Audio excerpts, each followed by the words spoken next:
कैसे राधाष्टमी का भाव। अब कई लोग पूछ रहे हैं कैसे क्रम होना चाहिए, तो देखो ठाकुर जी का जन्मोत्सव मनाया जाता है रात्रि 12 बजे, पर किशोरी जी जो है ये उदिया भाव से प्रकट हुई, मतलब सूर्य उदय जैसे ही सूर्य की प्रथम किरण पड़ी है पृथ्वी पर, बस हल्के हल्के सूर्य उदय हुआ, तभी किशोरी जी का प्रादुर्भाव हुआ। तो एक प्रकार से नहीं सुन लो, ताली बाद में बजा लेंगे। सुबह 4:30 बजे 4-4:30 बजे आप सबको, अगर घर में किशोरी जी विराज रही हैं स्वच्छंद भाव से, तो किशोरी जी को अभिषेक करना। वैसे हम तो दोनों उनको ही कर दें, जन्माष्टमी पे भी युगल सरकार घर के ठाकुर जी जो है युगल राधा कृष्ण उनको करें, और राधाष्टमी पर भी दोनों उनको ही करें। अगर घर में केवल लड्डू गोपाल विराज रहे, केवल ठाकुर जी मुरली मनोहर लाल जी विराज रहे, त्रिभंगलली ठाकुर जी, तो भी उनको अभिषेक करो, उन्हीं को ही श्री जी स्वरूपा मान करके उनको अभिषेक करो। वैसे तो नियम ऐसा है कि जन्माष्टमी और राधाष्टमी को रात्रि भर जागरण करो, रात भर उत्सव करो, रात भर नाचो गाओ आनंद करो, किशोरी जी को प्रादुर्भाव होगा। और किशोरी जी वास्तव में शयनावस्था में हो, कमल के पुष्प ले आओ और सुंदर सुंदर कमल के पुष्पन के बीच में किशोरी जी के श्री विग्रह को विराजमान रखो, वही में ही पढ़ाओ, क्योंकि ऐसा भाव शास्त्र में है कि कमल के मध्य से ही किशोरी जी प्रकट भई। तो कमल मध्य में किशोरी जी को विराजमान करो, घर पे ठाकुर जी हैं तो ठाकुर जी को विराजमान रखो। और प्रातःकाल 4 बजे है तो महाराज शंखनाद करो, बधाई गायन करो, सुंदर घंटे घड़ियाल नगाड़े आदि बजाओ, वाके बाद में दीप प्रज्वलन करके किशोरी जी को प्रादुर्भाव करो। फिर वाके बाद पंचामृत अभिषेक करो, पंचामृत अभिषेक करने के बाद में सुंदर किशोरी जी को श्रृंगार करो, श्रृंगार करने के बाद भोग धराओ, भोग धरा करके फिर किशोरी जी की आरती करो। आरती करने के पश्चात फिर खूब नाचो, इतने नाचो हम तो अभी जयपुर में एक बात कह के आए, उत्सव तब तक मत मानो कि नाचते नाचते उत्सव करते करते डॉक्टर के पास नहीं जाना पड़ जाए। अगर आपको दवाई नहीं लेनी पड़ी तो समझो उत्सव मनाया ही नहीं आपने। शादी ब्याह होता है घर में, तो लड़की का जो भाई होता है या लड़की के पिताजी, लड़की के मामा, लड़की पक्ष के, लड़का वाले तो ऊधम करें, लड़की वाले इनकी कमर कसे, उनके जेब में 2-4 दवाई पड़ी रहती है, सिर दर्द की, पेट दर्द की। क्यों, हमारी तो बड़ी 3 बहनें, तो उनको पता है, वो एक दवाई रखी रहेगी, क्यों सिर दर्द हो रहा है, सो नहीं पा रहे हैं। तो तभी ब्याह माना जाता है जब पिता और भाई ये बिल्कुल श्रमित हो जाएं, तब लगता हाँ ब्याह हुआ। श्रमित ही नहीं हुए तो क्या बात का ब्याह। ऐसे ही उत्सव में महाराज एक आनंद की बात करें, ये नहीं जबरदस्ती कि महाराज दवाई लेनी पड़ जाए। जब तक इतने श्रमित नहीं हो जाओ, इतने नहीं थक जाओ कि महाराज अब कुछ नहीं हो सकता हमसे, पस्त नहीं हो जाओ, तब तक नाचते ही रहो किशोरी जी के आगे, ठाकुर जी के आगे। खूब बढ़िया उत्सव करियो, खूब नाचियो, और फिर व्रत रखो पूरे दिन। किशोरी जी को खूब बढ़िया व्यंजन पवाओ, और पवा करके वो कोई को वितरण करो, कोई अपने काजे थोड़ा रख लो, दूसरे दिन जब नौमी लगे सोवा को पाओ प्रसाद रूप में, परवादिन व्रत रखो। और भैया नहीं रुको जाए तो पालियो, चकाचक पाओ, बोले हमारी श्री जी को उत्सव है हम तो पाएंगे, तो पाओ, कोई दोष भी नहीं।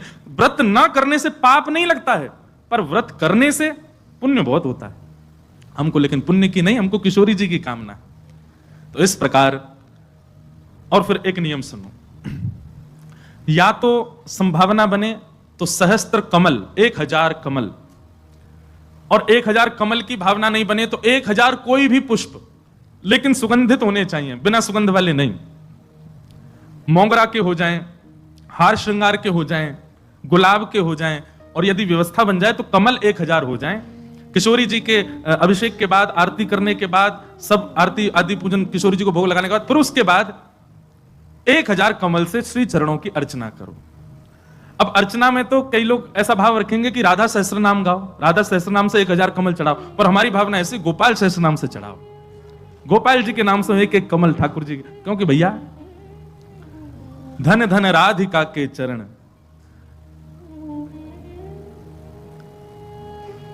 परमानंद दास जी का पद है, उसी पद में कहते हैं श्याम जिनकी शरण। अरे कथा तो यहां तक आती है कि किशोरी जी के सदा चरणन में ठाकुर जी रहे। गा दें, बहुत सुंदर पद है।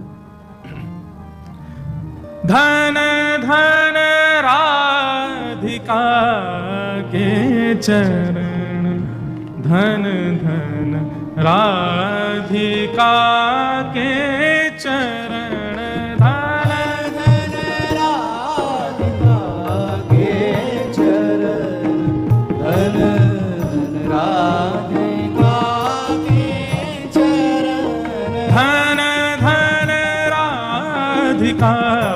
के चरण, धन धन राधिका के चरण, सब लोग गाओ।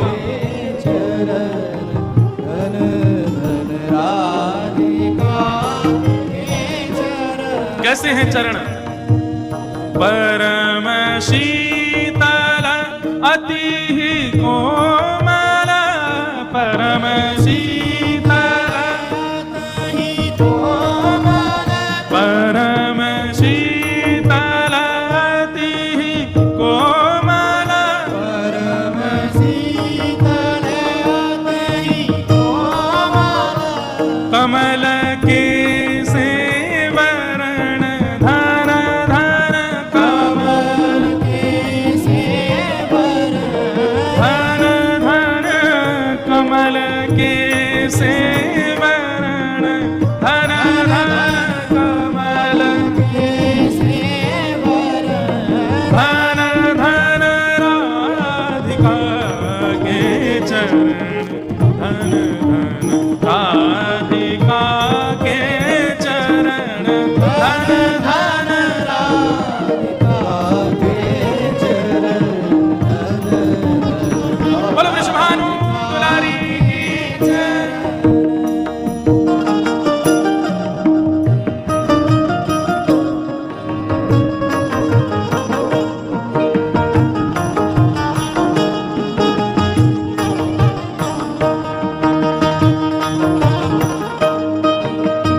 सागर तरण धन धन विरह सागर तरंग, हे दास परमानंद